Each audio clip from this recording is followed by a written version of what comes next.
And good evening, everybody. Welcome to Going Nuclear, full-blown coverage of the Land part of the Land Multimedia Group. We are brought to you by Dick's House of Sport. Dick's House of Sport in Strongsville. Be sure to get out there and check out Dick's House of Sport in Strongsville.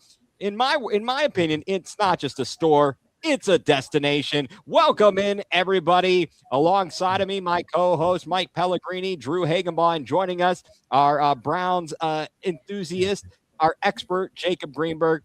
Thank you all for being here this evening. Fellas, Jacob, how you doing? Did you get all your you went from blowing your horn, and now we get to talk about a team that generally blows. How you doing? I'm doing good. Okay, excellent. Mike, how's it going, buddy? I mean, what you feeling pumped up now that you've seen the schedule? Yeah, I'm good. It's 2 a.m. I've got a coffee and I'm joining you guys to talk about the Cleveland Browns' upcoming schedule. So that's a positive, right? That's not a negative. Absolutely a positive. All right, that is good. Drew, how are you, sir? Doing pretty good, man. Doing pretty good. Excited to talk about the schedule. Excellent. And I don't know why that is so big. I feel like yesterday when Mike was putzing around with, Mike Wilkes was messing with these things. It feels like that font got very large. So we're just going to leave that go for right now. But yeah, anyway, guys, so that's what we got going on. Big fun here. Cleveland Browns schedule came out this evening. And the first thing I want to mention is it wasn't much of a surprise because apparently, as big of a deal as they make this to be, the NFL has this big event and this whole deal. People do all these things. Yet for some reason, the schedule gets leaked. And there are people who are posting stuff all day long and all week long. It's not the NFL. It's some jackleg who God only knows where they're getting their sources. And they're posting all these things. And I'm like, what's the deal with that? I don't want to know all these things. If you want to put the primetime games out, the holiday games, etc., fine. But all this stuff was out before they even came out with something. What'd you think, guys? What did you think of the way that the Browns presented their schedule this year? Drew, what did you think of the Street Fighter? I mean, we're people of a certain age. I'm a little older than you, but you know the video games. What'd you think?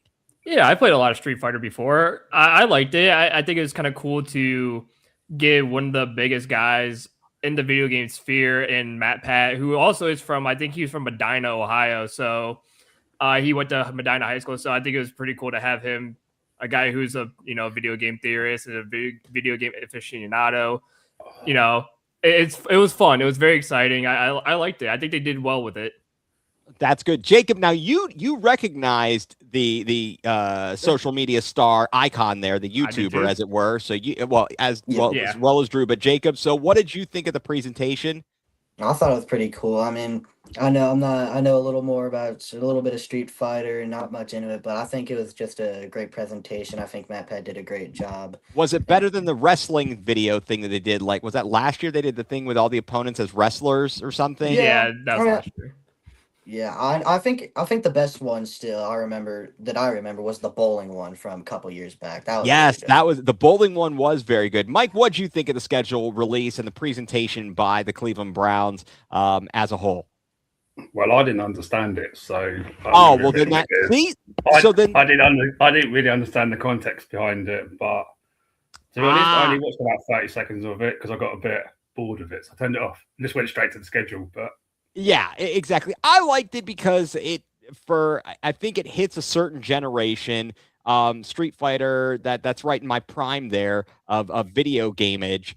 And so that, again, if they're trying to hit certain demographics, that does a good job. The guy who's doing it, the fact that people know him, throughout all these age ranges, that's important. But if you don't know those things, okay, it didn't hit well. They tried their best, and it's all good. Because I didn't even know who the guy was leading it. So, well, I didn't know who he was either. So you and I are in on that one, but it's all good there. So the schedules are out now. I will say that I have not looked at any of our opponents' particular schedules to see how that's all going to line up, because I think as the months go by, we are only in May. Mhm. And we're not talking about playing football. This is what, the 5th month of the year. We're going to be playing in approximately 5 months from now is when we're going to open. The opening game for the Browns, as you all, as everybody probably knows, is going to be 4 months. on September 13th. That's my brother's birthday. It's going to be at Jacksonville. So we're talking literally 4 months from now. Yep.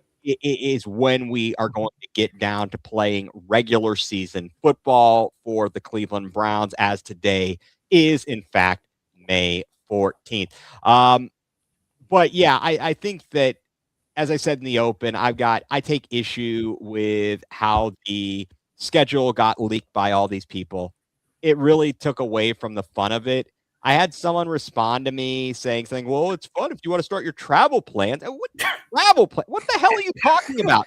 They're not putting the tickets aren't going on sale until they actually announce it, right, dude? These ass clowns that are on here posting stuff are they're not official, okay? I don't know how many of them actually know anybody in the building. Are they walking around Berea? How do they know these people? Get the hell out of here, okay? And NFL, do better. Do better. If you have to give information to media outlets, if you have to give the information to the teams because they are putting together all these videos and presentations, fine. But you got to hold them accountable because someone is leaking the damn information. Either that or you're doing it on purpose and you don't care because you figure everybody's paying attention to the NFL. And I could see that just as much as anything else. They're all about the attention and making the money, but it bugs the shit out of me. Pardon my French. So moving on. And I'm not talking about those baguette a-holes, as you say, Mike. And the Browns ain't going to Paris, so that's a win in my books. It is. And you know who is going to Paris? Pittsburgh. That is good. That is correct. And do you know when the Browns play one of the games against Pittsburgh? Oh, after they come back from Paris. The week after. That is very good. So, guys, should we get down to it? Should we start looking at the schedule and just giving some? I'm going to pull it up here, and we could talk a little bit about some of the highlights and the lowlights, I guess, as you will. Mike, you and I have been talking about this. What are your initial impressions of the schedule and the way it worked out in terms of when we're playing certain opponents, when we're playing at home, when we're playing on the road? Let's get your thoughts. I want to go around the room and let everybody kind of weigh in on that. Well, I personally think it's a very favourable schedule throughout the year for the Browns, but to be honest, we already kind of knew that because the opponents got announced, 2 months ago, so we knew exactly who we were going to be playing. It was just about which week. But Browns play only 3 home games in the first 9 games, which is a bit bizarre, and I guess you're going to mention that a bit more later on this discussion. And we have a 5-week window where we don't play on the road. We have a home game against, I believe it's the Texans. Yep. Yes. We then have a bye week, and then we have 3 straight home games against, if I remember correctly, the Raiders, the Bengals, and Kevin Stefanski's return to Cleveland, which is going to be an interesting one. That is going to be an interesting one. Have we ever seen this before, where a team has a 5-week stretch with no road games? To me, that doesn't seem usual. I'd have to look it up. I don't know for sure. I mean, if some genius, if someone listening or paying attention knows that and wants to chime in, please let us know. But the second half of the schedule, only the Giants on the road are not home games or in division games, because we play 3 in division games in the final 6, and the rest of the remaining games in that part of the schedule are at home. So apart from the Giants, they're on the road. So if the Browns can be around 500, just slightly above, after the opening 9 games, then I feel like the Browns will be in a good spot. But gotcha. That depends on who's starting the quarterback, in my opinion, because if we have below average quarterback play, we're probably going to struggle. If Shador starts and takes that step forward like other rookie quarterbacks have. Oh, look at this. Wait a second. The man, the myth, the legend has entered the room. It is the one, the only Mike Wilkes. Now it's a party. Now it's a party. This is where the confusion starts now, because we've got 2 mics on the screen. So, well, you're UK Mike. He's the other Mike. Thank you for joining us, Mike. You just got done doing your own analysis on the Bearded Browns podcast, which is up for nomination. Everybody get out and vote for Cleveland's Scene Magazine Best Podcast, the Bearded Browns podcast. Let's get you that award back to back and make sure somebody else doesn't get it who will be upset, and that would make us very happy, right? Absolutely. So, yeah, Mike, we're just going through. We're going around the room, just kind of giving our overall picture of an impression of the schedule. So I want to let UK Mike Pellegrini finish off here with any further thoughts you had. I know you said if we could kind of be above 500 at around, after the 9th week, after the first 9 games, you think we'll be all right? Yeah, because we only play 3 road games. We only play 3 home games up to that point. We play 6 on the road. So if you can get around 500 and then benefit hugely in the second half of the schedule. But obviously that's dependent on who's playing quarterback. Because if it's Watson, I have really low expectations. If it's Shador and he takes that next leap, like we've seen other previous rookie quarterbacks coming in their second year, they take that next leap to the next level, then maybe the Browns can do something in the second half of the season and make the playoffs. But yeah, I gotcha. Jacob, what do you think what's your initial impression of the Browns schedule? I mean, with the bizarre only 3 home games in the first 9, I think that actually benefits Cleveland, as we're only returning maybe 4 starters on the offense. Maybe Shador, Judkins, Sampson, Fannin, and Judy. That's 5 at most. And this offense is probably going to be out to a slow start. We're changing everything. We're going back to square one. So I think if we can get the harder games out of the way first, I think that'll benefit us. Because if we lose the games we expect to lose and save the games we expect to win when the offense is ready to play in the second half of the season after the bye week, I think that benefits us. And I think to have the road trip in the beginning of the year, again, when we expect to lose more games than win, I think we can definitely gear up to be a second half team after the bye week. Good thoughts. Good call there. I do like that thought. I'd also like to add one more time, just go right ahead. Real quick. One more thing. Our one non-1 o'clock game, the Steelers, Thursday Night Football. Last time we played that was the Jameis Winston snow game. Oh, excellent point. And Mike, you have UK Mike, you've got the record on our Thursday night games at home, right? yeah, so the Browns are 10-2 in those Thursday night games at home. Yep, and they've won 7 straight games in that window. That's amazing. Drew, what do you think? What are your initial impressions and thoughts? I mean, when this came out, the opponents came out a while ago. Right after the season, Yeah, we knew exactly who we were playing. Yeah, we knew exactly who we were playing, and we saw the win percentages of the combined of all the teams, and it showed that the Browns had the easiest schedule out of anyone in the NFL. So, you get your 4th place schedule, you get the easiest schedule in the league. This should be beneficial to the Browns. Again, it could be a very rough start if Deshaun Watson does start. Obviously, we all know that should not happen whatsoever.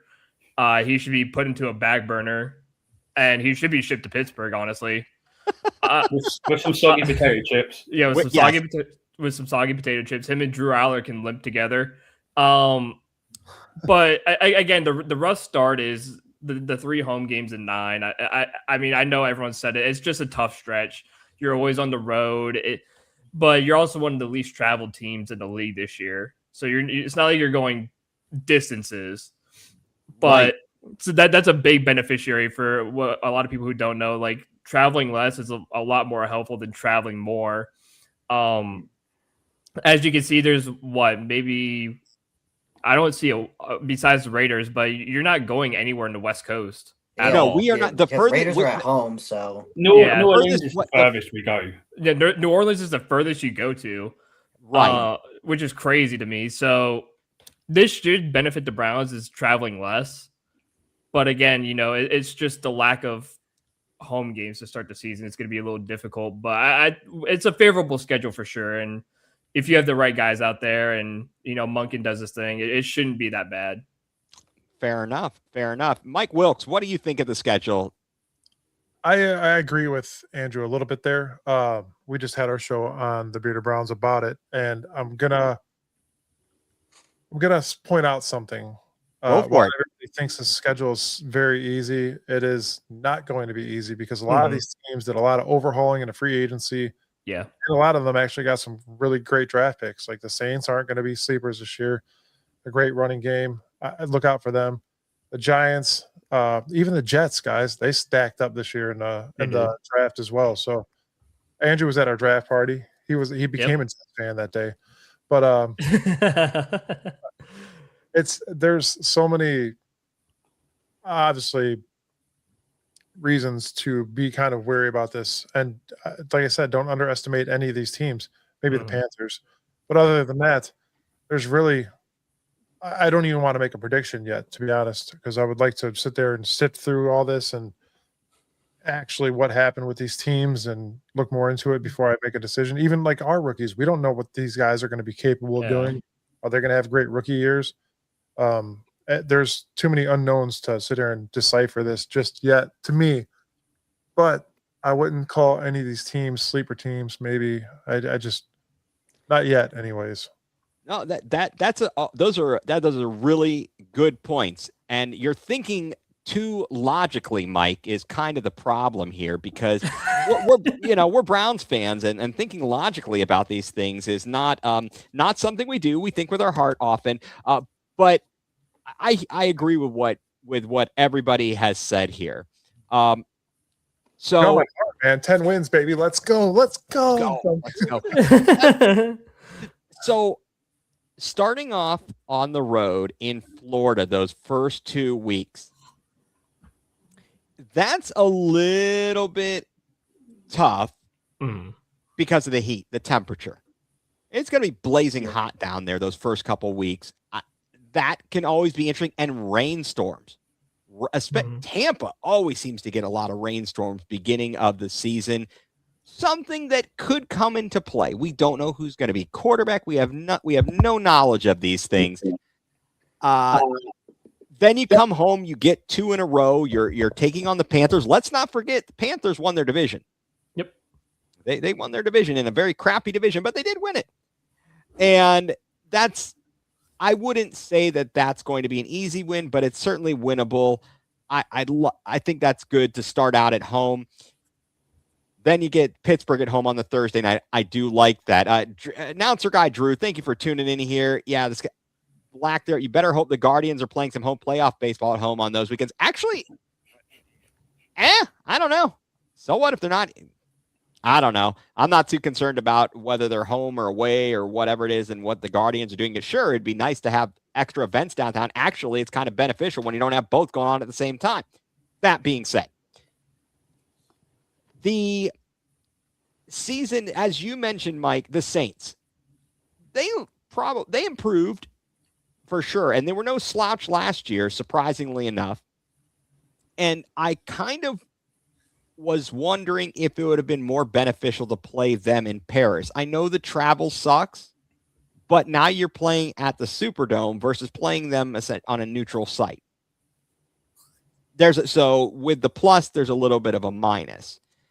The fact that their schedule, your second half of the season, the second half of the schedule is backloaded with home games, that could be great. That could be fantastic. We've certainly got our work cut out for us if they start off slow. We're going to be in a heap of trouble.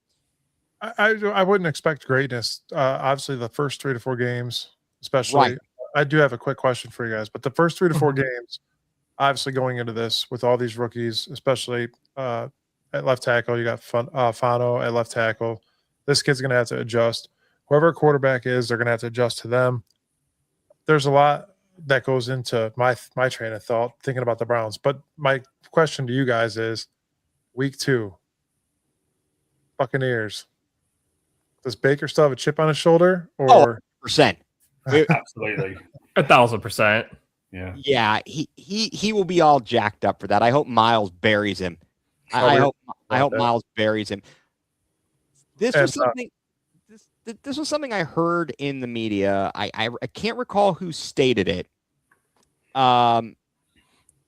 Suggesting do you think the NFL may have thrown a bone Cleveland's way by not having them at home the first couple games, just on the chance that one, Deshaun Watson is the starting quarterback?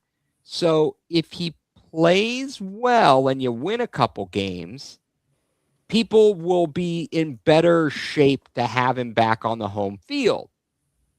If he looks like complete garbage, it's going to get a bit dicey. But what if the team is winning? A number of factors. Obviously, the NFL doesn't know what's going to happen in this training camp period and build up to that. But do you guys think in any way, shape, or form, the NFL may have done us a solid, either intentionally or unintentionally? Jacob, what do you think? I mean, yeah, I can see that. And I think they're very intentional. They put both the Florida games on the road back to back. And, maybe, maybe not. I couldn't say. I wasn't in the room when they were making it. And You weren't? I thought you were. Not this time, not this year. Oh, okay. Just checking. Yeah. Drew, what do you think? Did the NFL do us a solid? I mean, you could say that, but my thoughts are always going to be this, and I kind of hope Monken follows suit, is that I don't care you're paying Watson $230 million guaranteed. I want the best guys on the field at all times. So if that means Shador's out playing him, in the summer and in mini camps and stuff like that, then start him. I do not want to play around with this. Oh, he's making $230 million, so we kind of have to start him. Right. I'm sorry, but this isn't Stefanski era no more. We're not gonna have a pushover for a coach. I'm starting the best guys possible, and if Shador gives me the better chances to win, I don't care if Deshaun Watson's not playing. I don't care if we're paying him $230 million. I want to win ball games. I want to win football games. So, yeah, you could say they're throwing the Browns a bone here by putting them back to back and potentially starting Watson in case he sucks, but I don't want to run that risk. I don't care. I'm starting the best guy week one. Hey, you're not going to get an argument from me. Yeah. UK Mike Pellegrini, what do you think? I totally agree with Andrew. Like, we've discussed this before, and there's no real benefit from starting Watson week one. Like, because if he plays well, what are you going to do? Because he's gonna price himself out of staying, and if he sucks, then we all know what that's going to result in. So, I totally agree. I just think we should go with Shador and see what he can do in this early stretch. Right, because you got to know what's coming up. I am concerned. I do think the Browns might actually go the other way, unfortunately. Right. Maybe they do know something. Yeah, maybe. There's a slight suggestion that they're going to see what Watson's got in his final year before he goes. So they've decided to try and wiggle in some early road games. Yeah, possibly. Because they know it's going to be toxic if Watson plays at home. So they want a few home games as possible in the early 4 games of the season. So. Yeah, definitely. What do you think? Mike? I kind of agree with UK Mike. There's a couple different variables to this, though, where this is his last year as a Cleveland Brown, and then he's a free agent. But no matter what, we're paying this guy until 2028. Mm-hmm. Right. So there's the downfall. Do you put this guy out there, let him shine, and then go to another team next year to have a whole new contract with a whole new dollar amount of money coming in and still having to pay him? Because once he's a free agent, you can't trade his cap or his dead money that we owe him. You can't do anything with it. And nobody's going to take him right now because there's too many unknowns again with him. So that's where it becomes a discrepancy. But I think if you put Shador out there with a whole new system, and it's not Stefanski where he's forcing his system on people rather than Monken trying to figure out exactly how Shador likes to play and wants to play and fits into that scheme, I think you're going to see a better Shador this year, no matter what. Wide receivers as well. I mean, it goes with all of them. But I honestly, guys, I really do not think you're going to see Shador on the field at all. So do you mean just in the early part of the season? Do you think they're going to go with Watson, and only if he stinks up the joint or gets injured will we see Sanders? Is that what you're saying, Mike? No. I think you're going to see Sanders in the beginning. Oh, okay. I'm sorry. Okay, gotcha. There's a couple of reasons why, too. Obviously, I'm sure Cleveland is sick about going over this quarterback controversy year after year after year after year. Yeah. you don't want to have to worry about what we're going to do next year. The Arch Manning crap will be over. I cannot wait for that to be over. And in general, you're not going to hear that anymore. There's so many variables to this, like that could help the Browns. As long as Shador comes out and shines, we will be fine. Exactly. What do you guys make in looking at the schedule? Two questions for you. One is the fact that where the bye week lands, week 11, and also the fact that all of our games, as we brought up already, other than the Thursday night game, they are all 1 p.m. games. Are you happy with all of these things in terms of the bye week and the times of the games, if that even matters to you? Jacob, what do you think, bud? I think the bye week's in a good spot. Nice, right in the middle there, as opposed to that 1 year, couple It was like years. the end of the year or the end of the end of the year, beginning of the year. All these crazy bye weeks. Just one normal, nice middle bye week. Times, I think they're what we expected. The mandatory primetime game, all teams must be on primetime at least once, whether that's international game, right. the night games, and then just a bunch of 1 o'clock. So yeah. Yeah. Do you like the primetime game being against the Steelers on a Thursday? Yeah, I mean, at home, no less. At home, Thursday night. It's beautiful. No renegade. No. No renegade there. Mike Wilkes, what do you think? Bye week? Do you like the time? Do you care that every game is at 1 o'clock? I don't, which is good. But go ahead. What do you think? In normal Cleveland Browns fashion, we still lose on the bye week, so that's that's true. That is true. But I do like where it's at. We're not at week 5 or week 13 or whatever, which is going to hopefully be beneficial to us, and hopefully the players can stay healthy, get arrested in the middle of the season, just like Jacob said. Did you say get arrested or get a rest? Well, it's Cleveland, so you never know. It's both. It's both. That's the answer. Yeah, I mean, you never know. I gotcha. UK Mike, what you got, man? What do you think about the bye week and the time of the games, the kickoff times? I love the bye week because, I swear, we had a week 5 one a couple of years ago. Way too early in the season. I like it roughly in the middle, and it's near the beginning of that 5-week window where we don't have any road games. So if the Browns can beat the Texans and then have a week off, and maybe you don't know what the injury situation is going to be. Maybe it gives you some time to get some guys back if we have some bad luck in the first half of the season. So I actually really like the bye being in week 11. And for the times, me personally, I don't actually like it. It's right around dinner time for you. Zone, yeah. It's not that, because I actually like watching Red Zone, right, in the early window. But then I have to watch Red Zone and the Browns separately. And then I sometimes find the second window a bit boring. Okay. Or I'd rather just watch a Browns game at the 4:20 or whatever it is.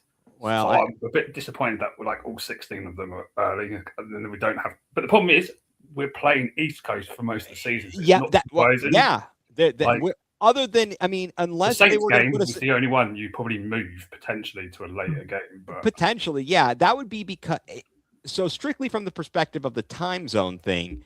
Exactly. We wouldn't necessarily play in that late window. The schedule pretty much confirmed it because we're not got any West Coast games. That's just the way the matchups are this year. And then they're also not expecting us to be good, so they're not going to put us in a 4 o'clock window as a standalone game or the featured game. I am hoping that we get a couple of game flex at the end of the season. It would be. I'd love that because that means we're playing well. And there's a reason to flex us. Drew, what do you think? Bye week and the time slots. Yeah, I'm in agreement with everyone on the bye week. Week 11's perfect. It's right in the middle. I'm hoping FanDuel will put out a bet where you can bet on someone getting a speeding ticket during the bye week, because I could definitely put a Browns player to get a speeding ticket in that window. That's free money right there. But number 2, it'll be a second too. What do you know? Yeah. Third, actually. Oh my gosh! So you're good with the bye week, good with the timing of it. I do like the bye week. Last year kind of stunk because we went to London We then came back and played Pittsburgh and then had the bye week. They chose not to take the bye week after London and instead come and let Dylan Gabriel get his rear end handed to him in Pittsburgh, which was great. I liked that. I think that was an excellent choice by the Browns. Just throw him out there. Throw him to the Wolves. Seems like a good idea. Can I say one thing? Yes, you may. We threw every quarterback on this roster to the Wolves last year. Oh, we definitely. Offensive line. So I honestly, I can't sit here and bash. I know we did it. We've done it. Bashed Dylan Gabriel. But I am not interested in seeing what the kid could do with a good offensive line. Well, No. I think that guys, I think we can all agree, generally speaking, they all dealt with a poor offensive line. And some quarterbacks can deal with that a little bit better than others. Like, look at Joe Burrow in Cincinnati. Terrible offensive line, but he's still flinging the ball. But we didn't have that. We don't have top wide receivers like that. We don't have a quarterback like that, or didn't, I should say. And so, yeah, Dylan Gabriel also was limited. Literally, his ceiling is limited, literally and figuratively. And he played well, I think, into Stefanski's style of being a processor, getting the ball out on time, and he wouldn't take any chances. There was just no threat with the guy, and he didn't also have a particularly strong arm. It just removed any threat of being able to even try and go downfield. So as soon as Shador comes in for that first start in Las Vegas, he goes out there and he's throwing a deep ball. I know Vegas obviously stunk, and they were the number one pick for a reason, but he goes out there and he throws a bomb to Isaiah Bond. And yeah, he made some careless throws during his 7-game stretch, but he also showed the ability to make explosive plays, which Dylan Gabriel did not. I think in this room of 5 of us here, we're all kind of in agreement. In the best case scenario, I believe we'd all like to see Sanders have an opportunity, and we'd all like to see him succeed so that there is no discussion about who the quarterback is going to be next in 2027. It will be, this is our guy. Let's continue to build up whatever we have. I believe we're all on the same page there. Yep. Yeah, but you gotta also take into consideration that Kevin Stefanski had these guys restricted from throwing the ball deep. He just wanted chunk plays. Yeah, he was all about running. We couldn't run his offense effectively because the offensive line was so bad. The run game was effective. His game is predicated on being able to run play action. You can't run play action if the offensive line can't block for the running back. How much better? I've asked this question to you guys, and we'll have to wait and see. Can you imagine if Quinshon Judkins isn't hit 2 yards in the backfield on every handoff? It's gonna be nice. Incredible. He gonna can be get some real downhill nice. speed. Yeah, All the time. I'm sorry to interrupt you guys, but go ahead. The play starts at offensive line, correct? Yep. Correct. Yep. Back then gets the ball next, whether it be play action, a handoff to your running back. You got then your left tackles that are helping your quarterback, protecting your quarterback's blind spot, your blind side. And then you have your receivers have to be able to catch the ball to make a play happen. Well, there's so many issues last year that went into a crappy offense. And I'll tell you something. How many points do you think the offense had last year? Cleveland Not enough. 479 points, averaging 16.4 points per game, 30 total touchdowns. You know how many total yards they had? Which would be like a normal quarterback number on a good year, 4,456. It was horrible. In Cleveland Browns fashion, when I always say, or everybody says that the defense wins championships, the Cleveland Browns completely abolished that from even being a fact anymore because last year the defense allowed 379 points, gave up 22.3 points per game because they're always out on the field, and we wound up with a 5-12 record. If you can get those guys off the field and put points on the board, your defense can continue to win championships and bring that model back. Yep. 100% agree with that. I mean, also, let's talk about. I think Go ahead, hold on Jacob. real quick. I think the defense will improve this year, not because they individually improve. is because they'll have complementary football with the offense being able to do more than just have a 3-and-out and punt. And how about the special teams, guys? How much of an impact? We lost multiple games because of the special teams. How in the can anybody tell me how in the world Bubba Ventrone was on the staff the entirety of the season, and didn't get fired? It's mind blowing. I mean, How did they end up on the Rams? maybe it might have been the fact they don't have anybody else to put there for special teams. They could have put a janitor to coach them, and we would have been better off. I think there's a bigger organizational issue with the Browns. They only put one special teams coordinator on there. If you look at the Ravens, they have a kicking specialist, punting specialist, return specialist, return defense specialist. They have all these guys doing all these things. And they have a good special teams. And the Browns, they just say, yeah, go ahead, do your thing. You take control of all of it. And we stink. We need to put more guys. We need to, instead of acting like it's just a special team.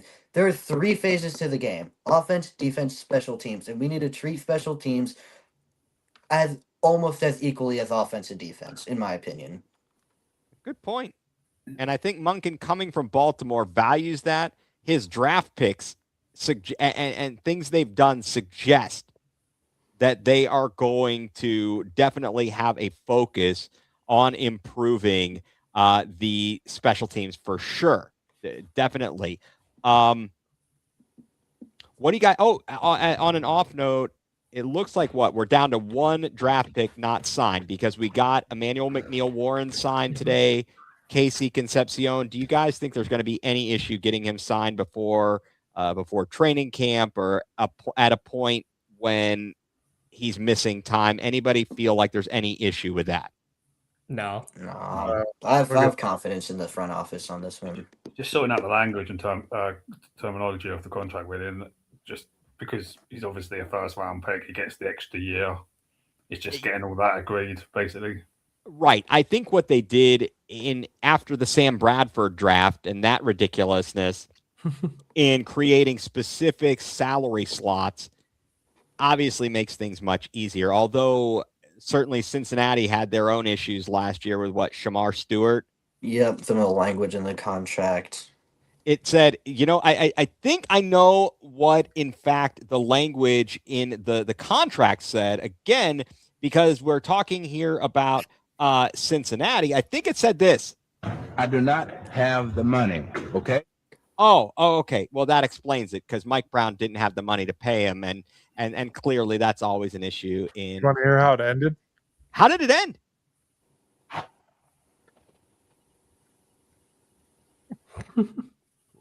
What? It's a car crash. Oh, it didn't come over. Okay. I got you. That one. It seems like it was more along these lines.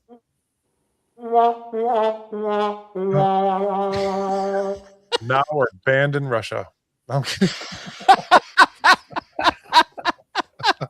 We may very well be. Speaking of that, where we're not banned, where we're not banned? Dick's House of Sport in Strongsville. Dick's House of Sport, a proud sponsor of the Land Multimedia Group and all of the fine podcasts, Bearded Browns podcast, Guards Mania. What is it? The Saturday morning Browns Morning Brew. Browns Morning Brew, as well as Going nuCLEar. Am I missing anything as part of the Land Multimedia Group family? Oh, yes, of course I am. The Let's Go Crunch podcast, The Lair, the official podcast of the Lorain County Leviathan FC, as they begin their season. Did I miss anything? Nope. All right, there we go. Again, want to thank Dick's House of Sport, a proud sponsor of the Land Multimedia Group and all of the family podcasts. And we are, and believe you me, folks, there are some things in the works. And stay tuned for announcements as we work with Dick's House of Sport in trying to get some events together and all of those kinds of good things. Did you guys catch anything else in the schedule that in particular that you thought was favorable or not so favorable? Was there anything about anybody else's schedule that you might have caught where you say, they really got for lack of a better words, they kind of got, shafted. Yeah, us releasing the schedule 2 hours early. Yep. Yeah. Yep. I've already had my moment. I've had my moment there. To the Tim Hortons MVP award winner goes to that clown Ozzy, whoever he is, and the Pro Grid or whatever garbage it is. And for every single person who decided that they're going to leak this stuff, I want to know who you are, because you are officially Tim Hortons MVP award winners. And in fact, they should also be nominees and award winners for the X-Hole of the Week. They're all in there. You all stink. You ruined it. You ruined a good time. You ruined a good time. You are all X-Holes of the Week, you bungholes. All right, moving on. So with all that being said, guys, I know, Mike, you said you didn't want to pick games and stuff, but I thought we would do a way too early schedule game. Knowing nothing. This is just strictly instincts. Nothing to hold you to. This is what I live for. I know. I mean, I got yelled at. In fact, the former co-host of Going nuCLEar, Mike Rasinski, his Going nuCLEar was the fact that I picked the Browns last year, I think, to go 10-7. He called me out on that, and he was right. He had a right to. He really did. I don't know why I felt positive about it, but I'd like to go quickly, go through week by week and get everybody's thoughts here on the picks. So let's do it, guys. What do you think? 5 minutes and I got to take off, but I'll tell you mine real quick. All right, yeah, let's go through it. Mike, what do you got? Week 1, Jaguars. It's going to be a win in Jacksonville. All right, at Tampa Bay. Loss. Home to the Panthers. Win. Home to the Steelers on a Thursday night. Win. Let's see. We've got at the Jets. Win. Home to the Ravens. Loss. At the Titans. Oh, that one's rough, man. Tony Pollard, a.k.a. Barry Sanders, apparently. We're going to win that one this year. Okay. Let's see. Then we're at Pukesburg. Them coming back from Paris. Loss. Loss. Okay. I think that's a safe bet. That's a good bet. At the Saints. That one's rough too. I'm gonna chalk that one up as a loss. Okay. Home to the Texans. Ooh, I hate the Texans. The Texans have no offense. Yeah, but they have all of our first-round draft picks and half of what we should have had. And they demolished us in the playoffs with Joe Flacco. So I'm going. You know what? We got some blood shed. I'm going to take that one as a W. Okay, you're going W there. Well, we can't officially count it, but the bye week, you said you're going to count that as a loss? Loss. Okay, yeah. Well, that'll be unofficially. We're going to see if everyone else thinks you're going to win or lose the bye week there. Then we are home to the Raiders. That's got to be a win, Mike. Are you? Come on. It's a joke. Okay. It's going to be that one weird fluke loss. Watch, but yeah, win. Okay. Home to the Bungles. Oh, loss. All right. Home to the Burrow's healthy. That's a huge factor, man. Go ahead. Home to the Fighting Stefanskis. Oh, win. That's for sure. We're gonna mop the floor with his ass. All right. At the G-Man. I win. Yeah, win. Okay. At Baltimore. Loss. Yep. Okay. Let's see. We are home to the Colts. Loss. Never do good against the Colts when we play them, I don't think. Okay, so you're thinking on Danny Dimes going to make a big comeback. All right, that's a loss. And then on the road at the Bungles to close out the season. I'm going to have to go win because of last year. Not a win by Shedeur Sanders by any means. The defense will win that game again. Right. So what did you end up with here? You ended up 10-7. All right. That's what I won last year. Sorry. No, I appreciate that. So we've got your unofficial way too early predictions, and we'll hold on to these. And again, we will go through these when we get closer to the season and have a much better idea of what the team is really going to be looking like, who's going to be the quarterback. Good. I'm glad my name calling works here. The Fighting Stefanskis with Timu Tua, and they need Timu Tua to go with Tua. They're all lefties. And I'll be sure to send you my mock draft of next year, like tomorrow. Okay. Seems like a good idea. I think you should. That's a good idea. Drafts. I'm so sick. I'm so happy the draft is over finally, and I'm so sick of getting mock drafts sent to me 70 day. A bazillion percent. I am not a mock draft big into that. I'm just enough of that, because if you look at the best experts, maybe they got 7, 8 of the first round picks right. Heck, UK Mike is what, and Jacob are predicting trades. Mike had the Chiefs trade with he got all these things right. So I don't even know, man. So that goes to show you how much of experts these guys are and what they allegedly know. Yep. So you got that going for you. But quick, before I leave, I will be at the Leviathan practice tomorrow in Oberlin. So I know Andrew will be watching the Guardians game and the Cavs playoffs game. I'm not going to stay long. I'm hoping to make it back before the Cavs game start, but I'll join you guys if we're doing our normal. Mm-hmm. But yeah, absolutely. We will we be. should record one of our behind the scenes shows one day and put it together censored. Yeah, we should, because it would be a show. It definitely would. If anybody thinks that Chef Zay is original, he's not. and no name changes, Andrew. We cannot change our name. Boo.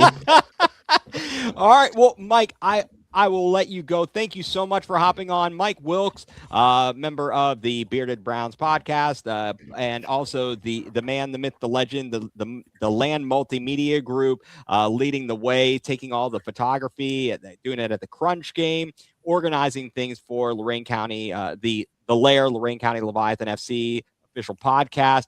So, Mike, thank you for jumping on with us. We appreciate it, sir. It was my pleasure, gentlemen. I will see you guys soon. All right. Have a good evening, sir. See you guys. See you. All right. So that is Mike Wilkes, who is exiting the building. Fellas, let's get down to business. How should we do? Should we do this? Let's just go week by week. We'll all go around the table. And thank you, Drew. Appreciate it. Glad that the algorithm, we ended up back on your radar here. Always appreciate your support. Week 1, guys. We'll go. We'll go around the way. We'll start with UK Mike. Now you're the only Mike, so we'll just go with Mike, Drew, Jacob. Then I'll go at the Jaguars. What do you got? Am I just saying win or loss, or win or loss? Win or loss? Win. Okay, so Mike, you've got a win there. Drew, what do you got? I'm gonna go win. You're going win. Jacob, win or loss Win. at the Jags? You're going win. I went with a loss. I'm going with a loss there. I just don't feel good about it for some reason. I don't know why. I don't have any logic to these things yet. Week number 2, we are taking on the Yuccaneers, and we're going to reverse it this time. Jacob, Loss. go for it. Loss to Baker. Drew. I am also going loss. Mike. Make that a 3P. Yeah, I went with the win. For win. And I was going to say, if you're taking the Jags as a loss, you better be going for Bucks a win. So I think we're going to take down the fight. We're going to take out Baker and the soggy potato chip shoulder that he's got going on there. We'll break it for him. Strip sack winning touchdown by Myles Garrett, to win the game late on. He doesn't have Mike Evans to throw to. That's true. He does. And he's got half of Chris Godwin. And he's got he does have a Mecca. See if a Mecca basically got shut down after there was no one else to go to. Mike Evans makes a huge impact on the overall offense. Yeah. And Baker's going to be all fired up, but he's bound to make a mistake, and I would love Denzel to get a pick 6 on him. He's definitely a turnover machine. In the clutch, for sure. Yeah. In the clutch, for sure, with that. Okay, we're going to go week number 3. The Panthers, let's reverse it. Mike, what do you got against the Panthers? Win or loss? At home. Home opener. Home opener. The Panthers overachieved, in my opinion, last year. I actually think the Saints are going to win that division this year. Just leaking it all prediction there. I agree with it. So what do you got? You think we're going to get the Browns winning? The Browns winning, yeah. A home opener win. Drew? I'm also going to go with the home opener win. I just don't think Bryce Young is that good. I think again, like Mike said, they overachieved a lot. Absolutely, in a terrible division. Yeah. Jacob, week Loss. number 3, you're a loss against the. Whoa, bold move. I was going to go win there, and I will go stick with the win. I'm not impressed with them. I'm not impressed with Bryce Young.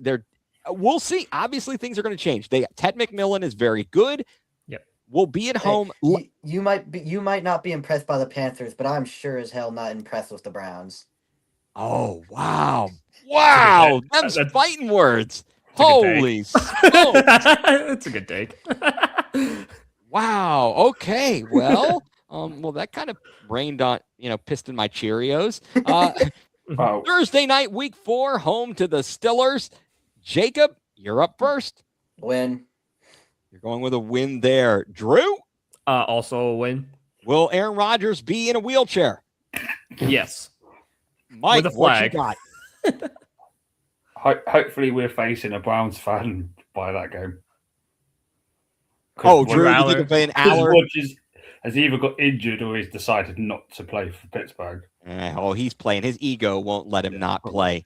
So based on track record in the Browns, very good record on Thursday night, and we've recently actually done quite well at home to Pittsburgh. I am taking a Browns win. I am also going to take the Clowns. We've got a sweep. We got a sweep there. At the Jets, Jets, Jets with Geno Smith. Yeah. Mike, you're up first, sir. Was it Geno Smith, the quarterback, when we played the Raiders last year? Yes, he was. And he was terrible. We sacked him like 10 times. Yep. Or some He was terrible. So as long as the Browns special teams doesn't have a game like they did against the Jets last time, I think the Browns will absolutely dominate against Geno Smith, and they win that game quite comfortably. All right. Drew, what you got, bud? Completely agree. I'm going with the win there. Jacob. W's. Go the Dubs. We're going to eat some Dubs. Yeah. Oh, there he is. I am also going a win. I feel as though Geno Smith isn't enough to improve that offense to respectability. The defense was good. The special teams was great. I think we'll be better on defense, and we have to have some semblance of an offense, which we all kind of feel and hope with a different person at the controls, specific coaching controls, should be better. So we've got another clean sweep there. Home to the Ravens, not the Raiders, but the Rat Turds. We got the Rat Turds at home. Where are we at? Did I go? Jacob, are you up? Jacob, you up first? What you got? Home to the Ravens. Loss. Drew. Chalking it up as a loss. Mike. So when my other Mike was doing his predictions, I actually typed out all my predictions for this, and I've switched about 10 times back and forth. All right. And by analysing what I've got, I can't have the Browns winning that many home games, so I'll put them. So I'm going to take it as a very small loss, like maybe by like a field goal or something. Okay, but you're gonna go with a loss there. Home to the Ravens. I will as well. I feel as though early that'll be so. That's what we're up to week 6 there.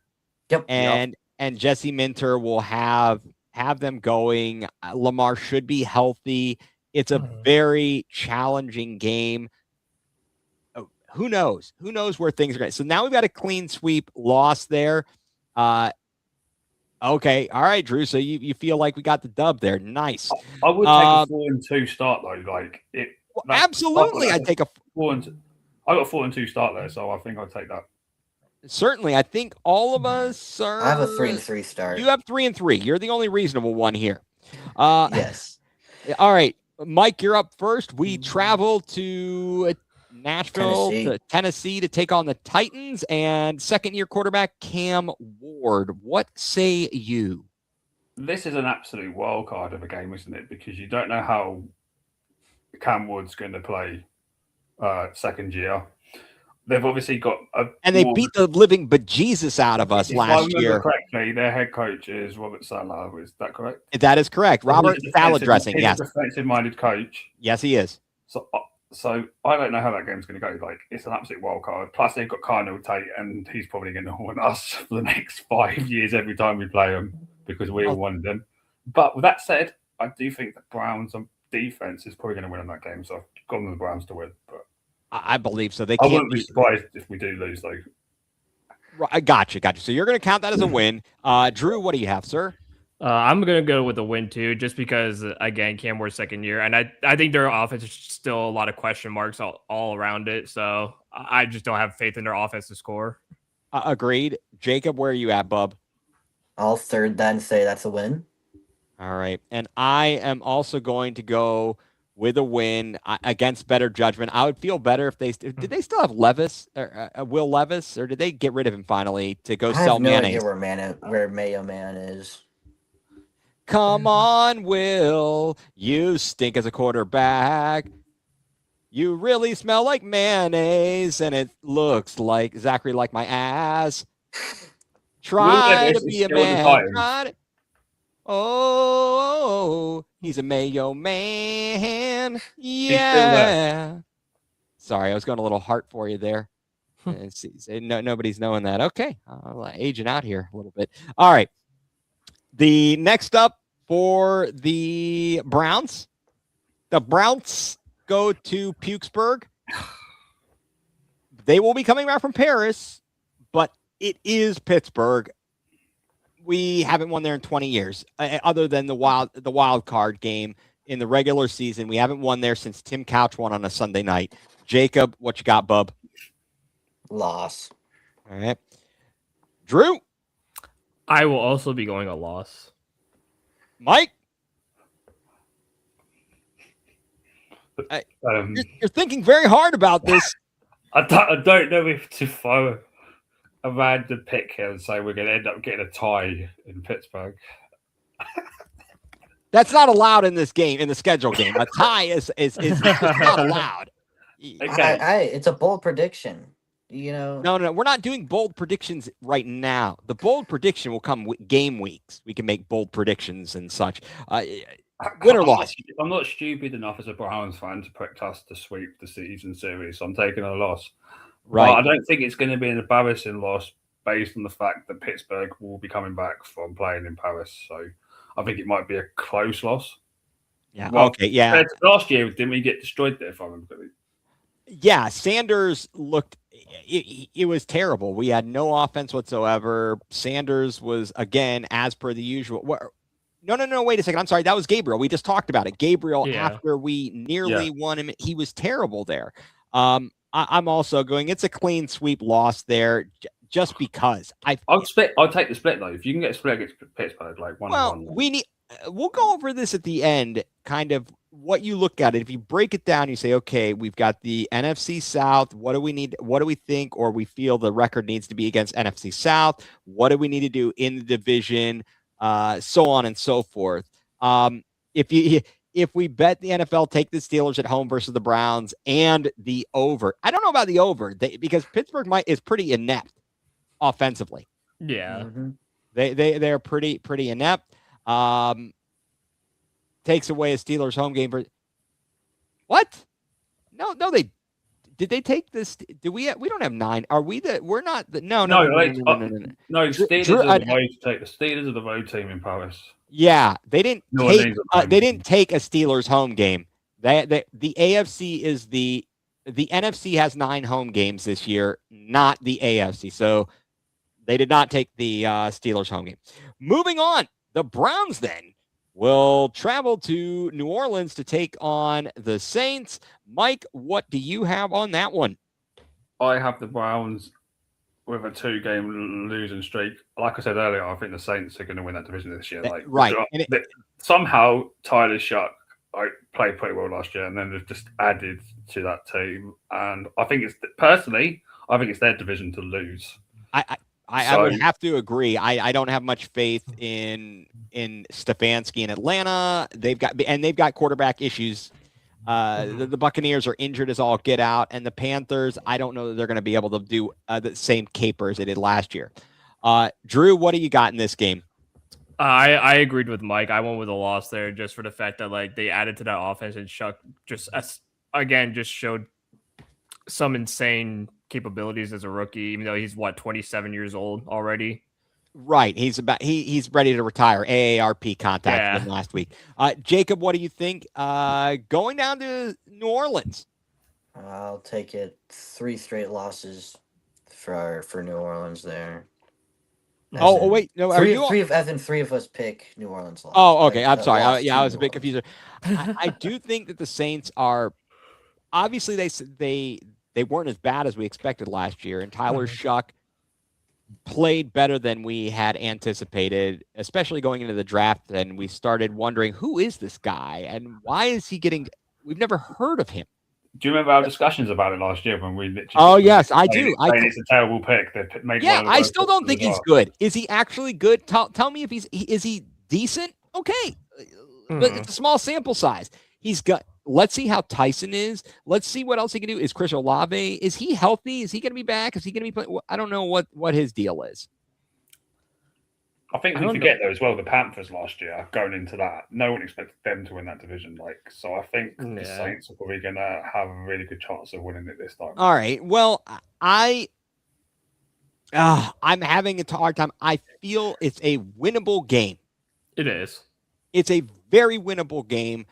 And actually, you know what? I'm going bold. I'm going to win. Do you know why? Let me tell you why we can win that game. Because I believe this coaching staff will not allow Taysom Hill to run roughshod on us. That's true. It's true.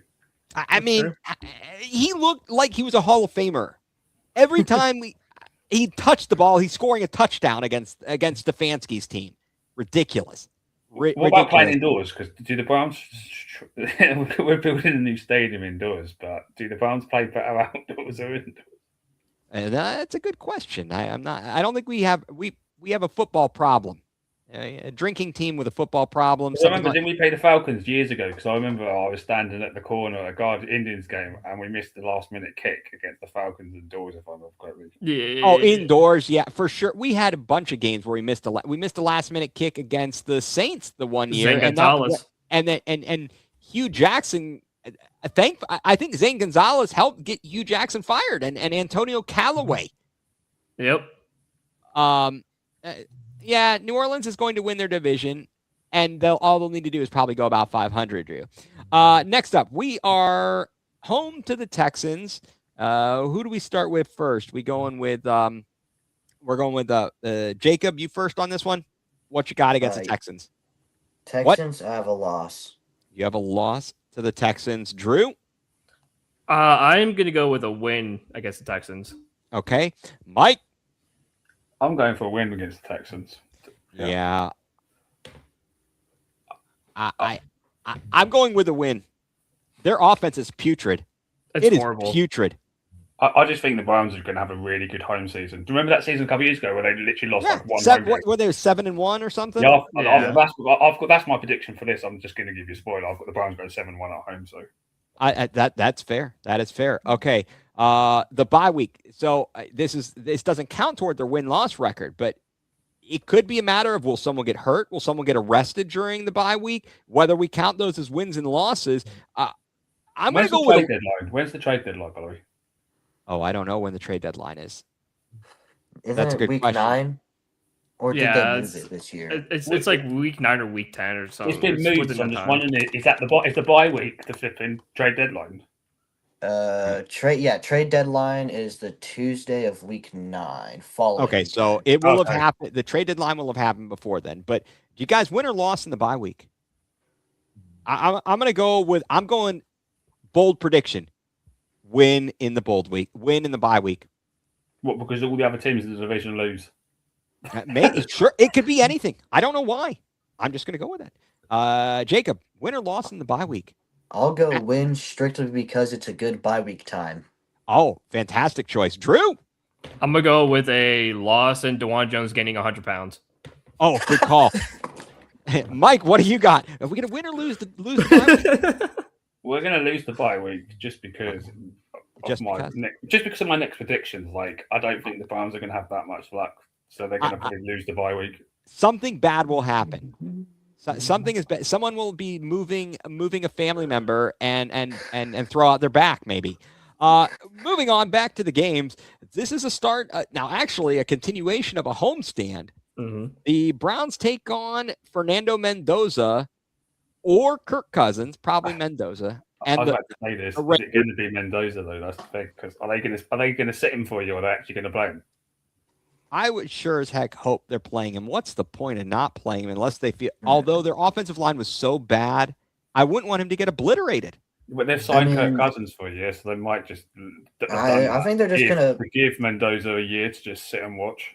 I mean, I think they play Kirk until he shows that he's not a good enough starter. Probably. Fair enough. Yeah. All right. So, Mike, with that in mind, who do you got? Browns, Raiders. I don't think it's going to matter who's playing quarterback for the Raiders, to be honest. Whether it's Kirk or Right. So you're going with a dub. QB3, it's going to be a Browns win. It's not going to be Kenny Pickett because he's not there. Drew. I'm also going to go for a win, no matter who the quarterback is. Jacob.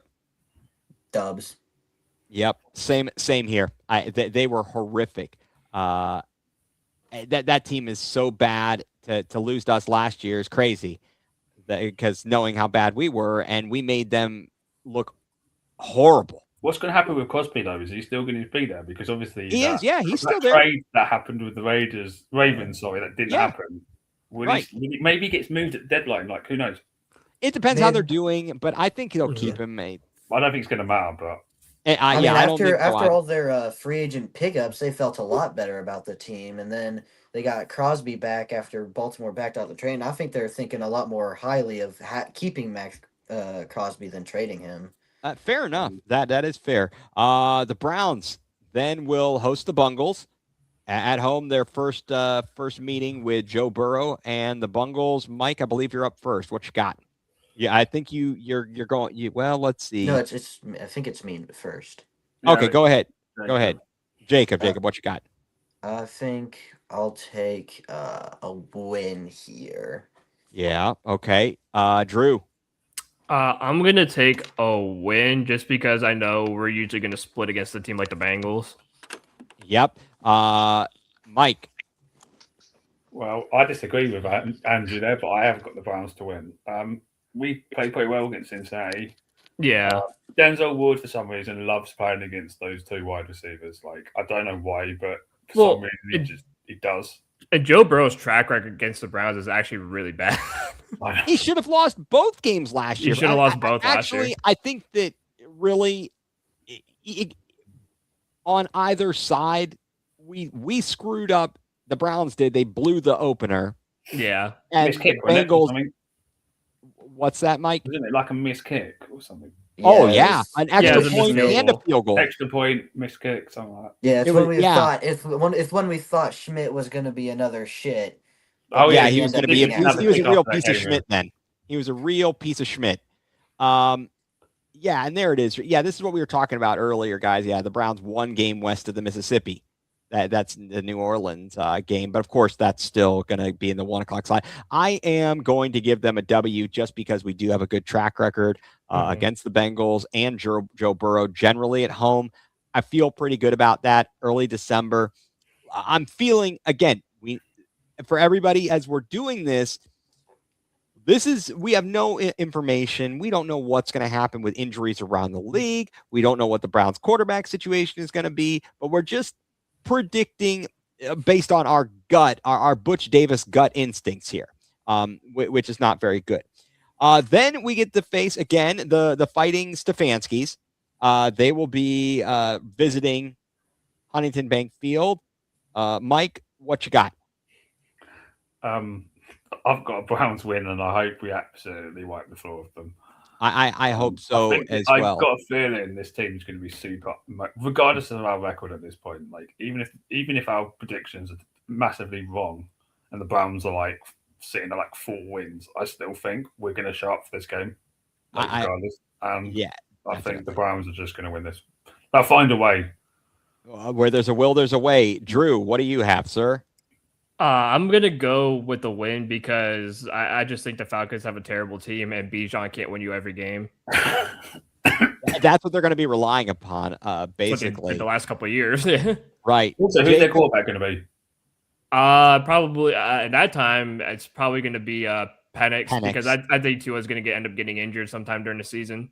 Hopefully it's Dylan Gabriel because we give him a third left as a trade. That would be amazing. That'd be absolutely amazing. Jacob, what do you have against the Fighting Stefanskis? I gotta win. Yeah, as much as I feel like my predictions are so wrong, I don't see how we lose to the Fighting Stefanskis. Yeah. I just don't. So that's a clean sweep on wins there. Now, okay. We're at the road on the road now at the Giants, taking on John Harbaugh and the Giants, and potentially Jackson Dart, Cam Scattaboo, Neighbors probably should be back, and they've tried to. They got who did they draft? Did they draft Maui Noah? Yes. Yeah. They got Maui Noah, so to try and rebuild the offensive line there. Where do we go first? Who's up first? It's me up. All right, what you got, Jacob? I think we lose to the CTE brothers. Yes, exactly. Drew? I think we're gonna lose. I think Cam Scattaboo gets a concussion. Oh, good call. That's a bold prediction. Mike? Yeah, I think the Browns. This is a hard one because you don't know what Harbaugh is going to do when he goes there. Right. Like he could go there and it could be a complete disaster, and he falls out with Yeah. everyone because he's used to be on a winning team and they've struggled for the last few years. But I do think the Browns are going to lose. But again, I don't actually think the Browns are going to lose heavily in many games this year. I think if they do lose, I think it's going to be like maybe one score losses. So I think the Browns will lose, but I think it'll be close. I'm going to make it I'm going to call that one a loss as well, and pray that nobody tears their ACL or their take a split ACL or Achilles. New York, to be fair. Sure, definitely. We have to play 2 games at MetLife. That's brutal. That's punishment right there, guys. Yep. Cool and unusual. It is cruel and unusual, but it's kind of actually usual for the Browns because everything's kind of cruel. It just goes that way. Next up, we are at the Rat Turds, December the 27th. Mike, go to you first. What do you got? Unfortunately, I've got us losing both games to Baltimore this year. Drew? Me too. I got us losing both to Baltimore as well. Jacob?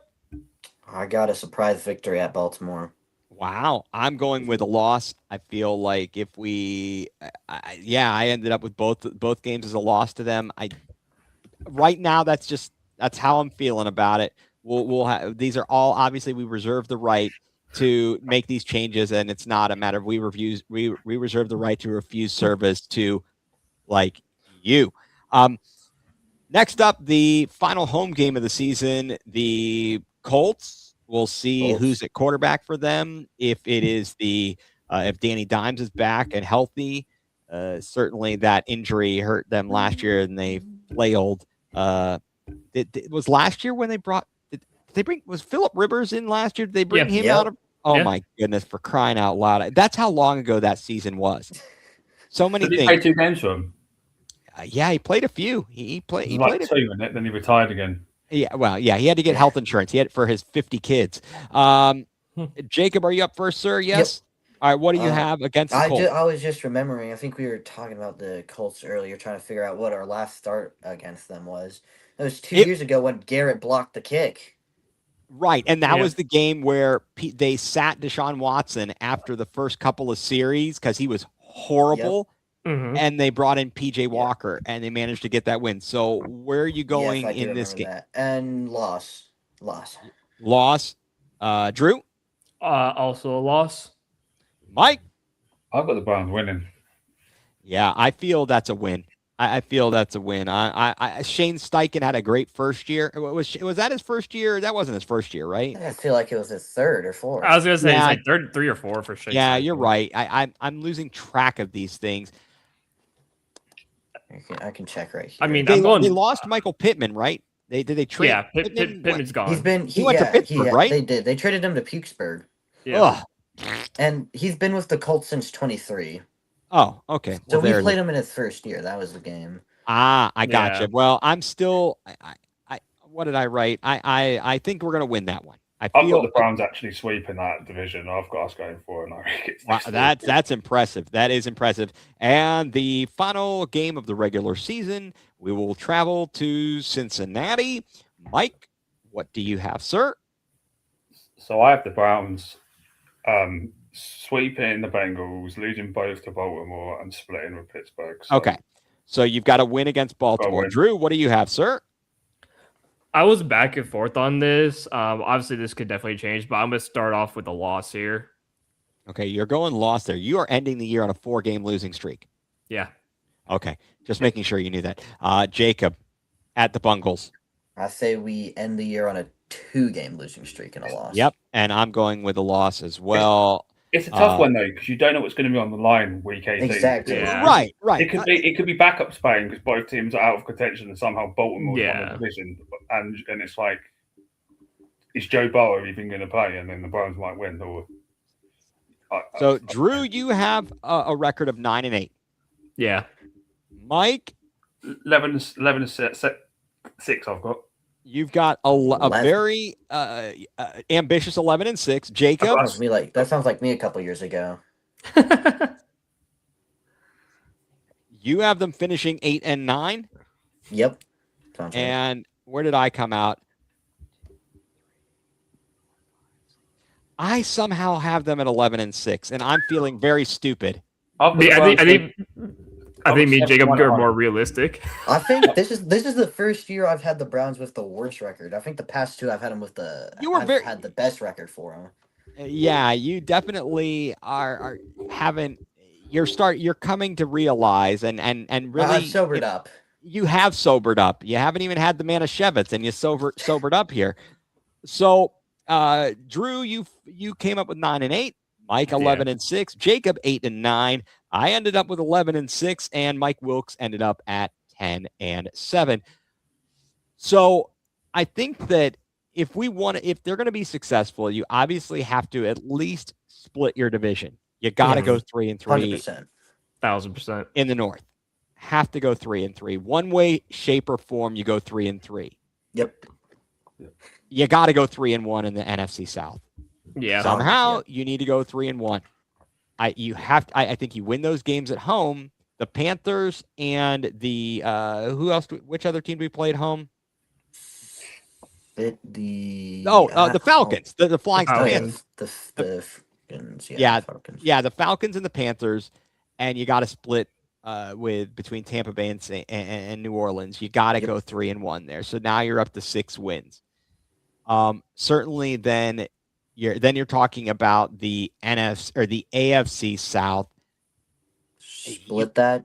I think you can split that. Yeah, at worst, it needs to be a split. You're talking because Tennessee, I'm not impressed with. Jacksonville certainly could be good.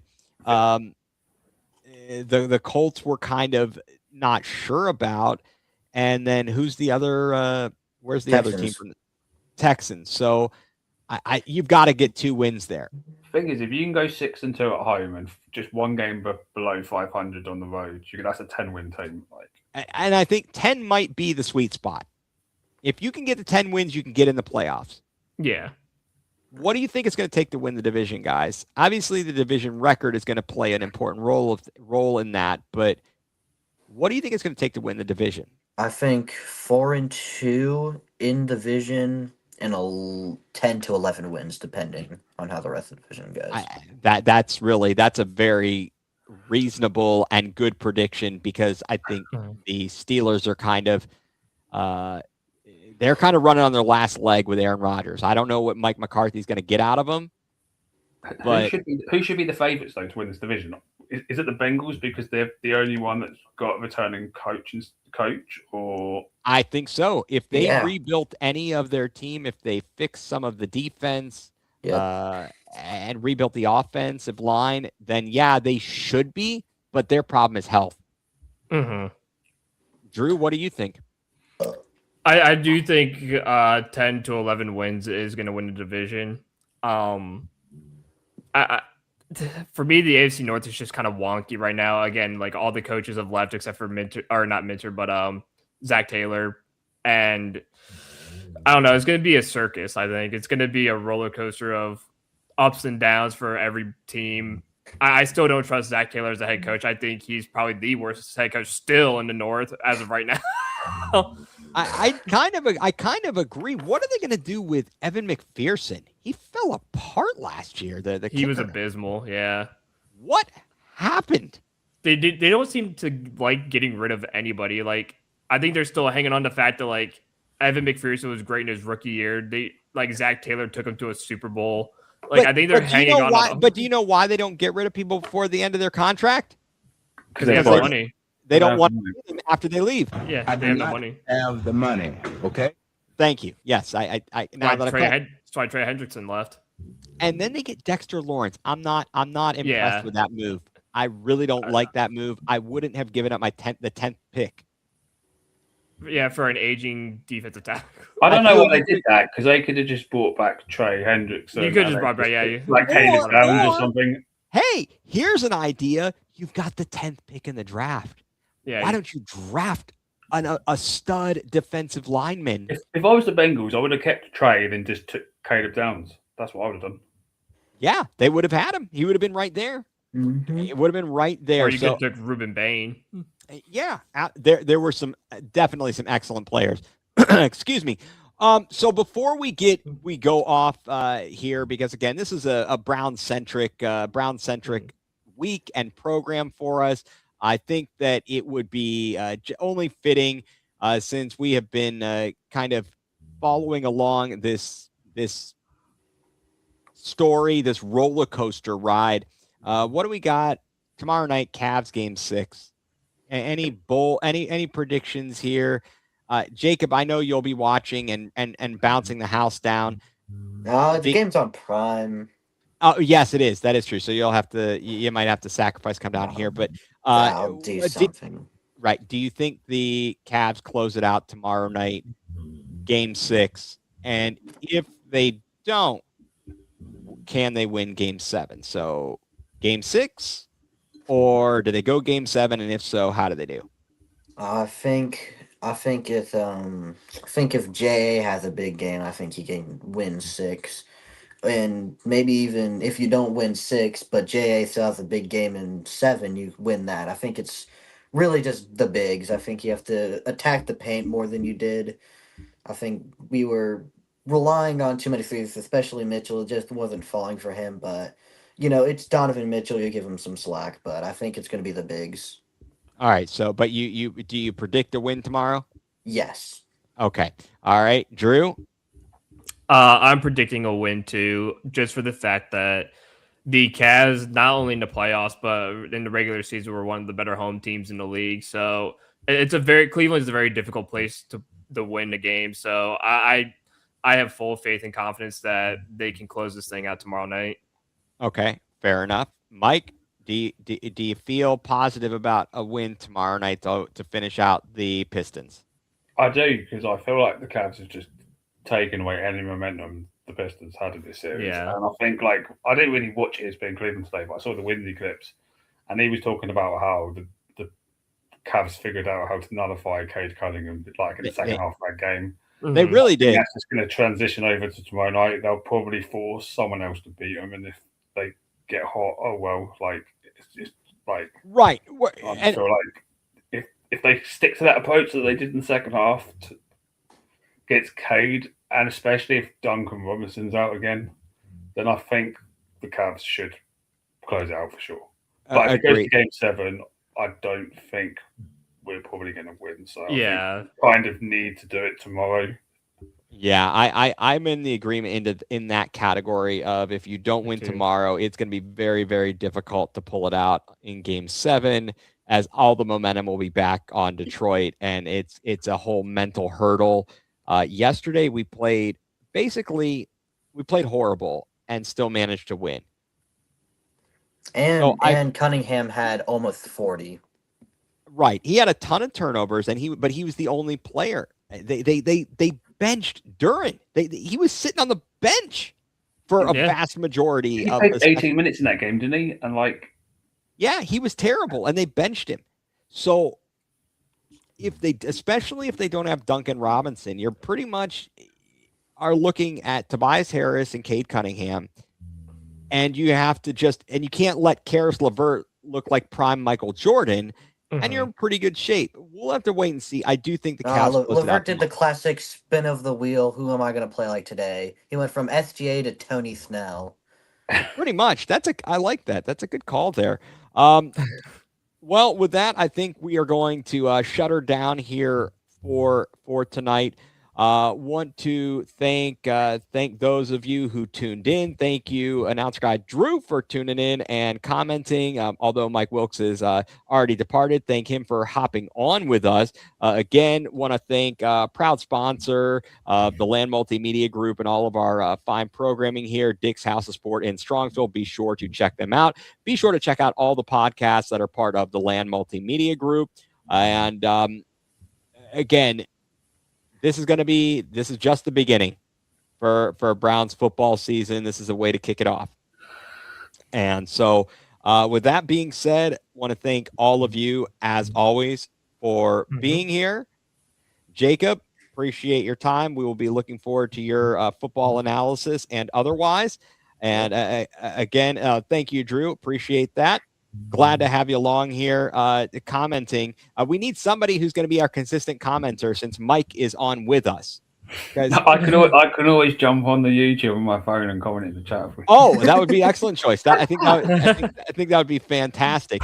But yes, thank you everybody for tuning in. Really appreciate that. This has been a pleasure, and we will be back with you again next week. So until next time, for our guest here stopping in, Jacob Greenberg, for Drew Hagenbaugh and for Mike Pellegrini, I'm Ethan Greenberg, and you've been tuned in to Going nuCLEar, full-blown coverage of the Land, part of the Land Multimedia Group.